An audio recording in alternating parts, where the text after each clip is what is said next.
राधा स्वामी सत्संग ब्यास के प्रमुख बाबा गुरिंदर सिंह ढिल्लों जी ने 22 सितंबर को ब्यास स्थित राधा स्वामी सत्संग केंद्र में आयोजित सत्संग के दौरान संगत को अपने अनमोल विचारों से धन्य किया।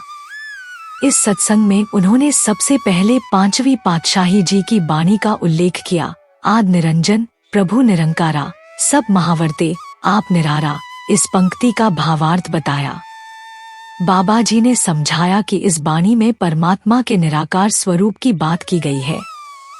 अंजन कहते हैं माया को और आद निरंजन उस प्रभु का नाम है जो माया से परे है, निरंकार है और संपूर्ण संसार का सृजन करता है।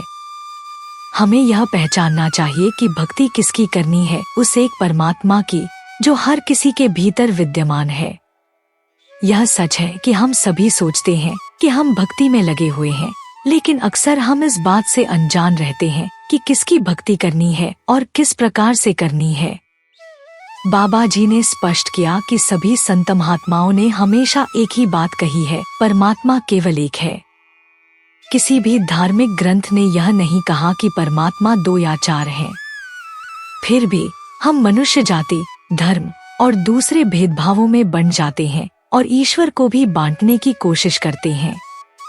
इसीलिए हमारी बाहरी पूजा पाठ और धार्मिक क्रियाकलापों में हम उलझकर असली भक्ति के मार्ग से भटक जाते हैं।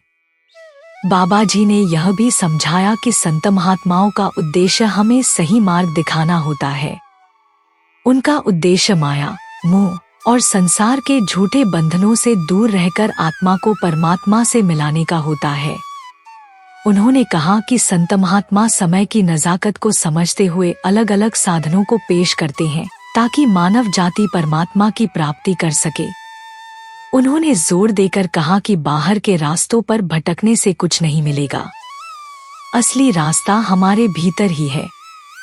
परमात्मा कहीं बाहर नहीं है, बल्कि वह हमारे अपने अंदर है और हमें अपने मन के भीतर जाकर उसे ढूंढने की आवश्यकता है। इसके बाद बाबा जी ने पलटू साहब की बाणी का भी संदर्भ दिया, जिसमें कहा गया है, पलटू एक ही एक है, दूसरा न कोई। इसका अर्थ यह है कि परमात्मा एक ही है, उसका कोई रूप, आकार या रंग नहीं है। लेकिन हम लोग हैं जो शरीरों से जुड़कर उसे बाहरी रूप में ढूंढते हैं। हम अपने जीवन में उन बाहरी चीजों पर ध्यान केंद्रित करते हैं जो असल में हमें परमात्मा तक नहीं पहुंचाती। बाबा जी ने कहा कि संत महात्माओं का यह सिखाने का प्रयास रहता है कि परमात्मा का स्वरूप भीतर है और हमें उसे बाहरी दिखावे से नहीं बल्कि आत्मानुभव से पाना है। बाबा जी ने कहा कि भक्ति केवल बाहरी रीति रिवाजों या धार्मिक अनुष्ठानों तक सीमित नहीं होनी चाहिए।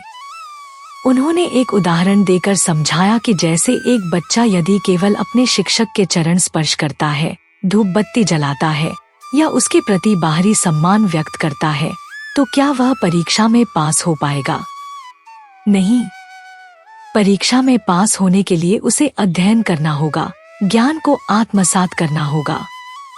उसी प्रकार केवल माथा टेकने से या ग्रंथ रटने से हमें मोक्ष या आत्मज्ञान नहीं प्राप्त होगा। इसके लिए हमें उनकी बाणी को अपने जीवन में उतारना होगा और उस पर अमल करना होगा। बाबा जी ने कहा कि मानव ने हर चीज को बांटने की आदत बना ली है।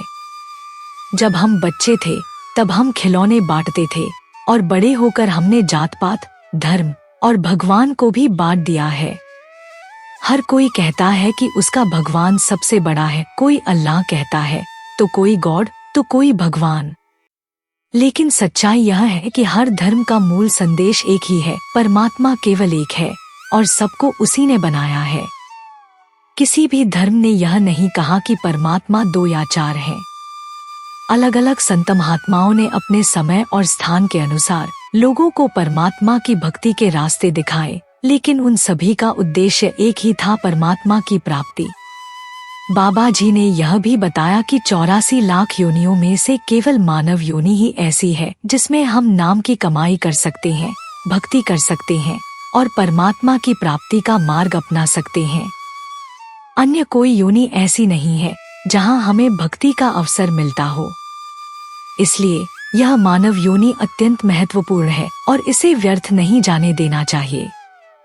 हमें अपने जीवन को सफल बनाना चाहिए। बाबा जी ने जोर देकर कहा कि सांसारिक मोह माया के जाल में फंसकर हम अपना जीवन व्यर्थ करते हैं, जबकि हमें भजन, बंदगी, सेवा और नाम की कमाई पर ध्यान देना चाहिए।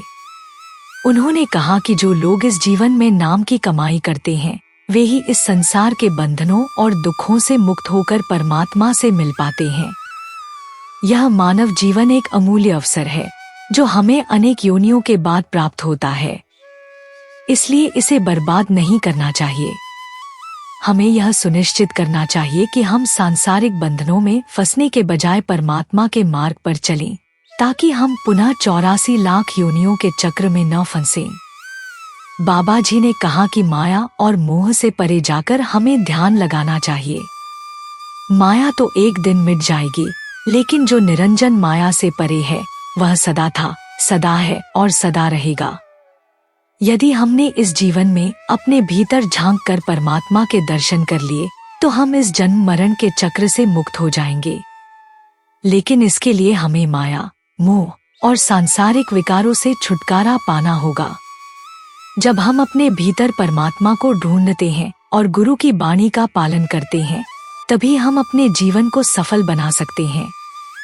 बाबा जी ने अपने सत्संग का समापन इस बात से किया कि हमें यह नहीं पता कि कल क्या होने वाला है। इस मानव जीवन को व्यर्थ गंवाने का कोई फायदा नहीं है। हमें इसी मानव जीवन में ही अपने भीतर परमात्मा को ढूंढकर नाम की कमाई के माध्यम से अपने जीवन को सफल बनाना चाहिए। उन्होंने संगत को प्रेरित किया कि वे भजन, बंदगी और सेवा में मन लगाएं और गुरु की वाणी का पालन करते हुए आत्मा को परमात्मा से मिलाएं। इस तरह बाबा जी के आज के सत्संग ने संगत को भक्ति, आत्म जागृति और परमात्मा की प्राप्ति के मार्ग पर चलने के लिए प्रेरित किया।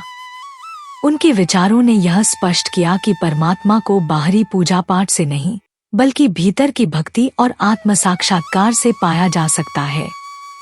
यह वीडियो अच्छी लगी हो तो इसे कम से कम 10 लोगों के साथ शेयर जरूर कीजिएगा। एक बार फिर लौटेंगे एक नई अपडेट के साथ, तब तक के लिए राधा स्वामी जी।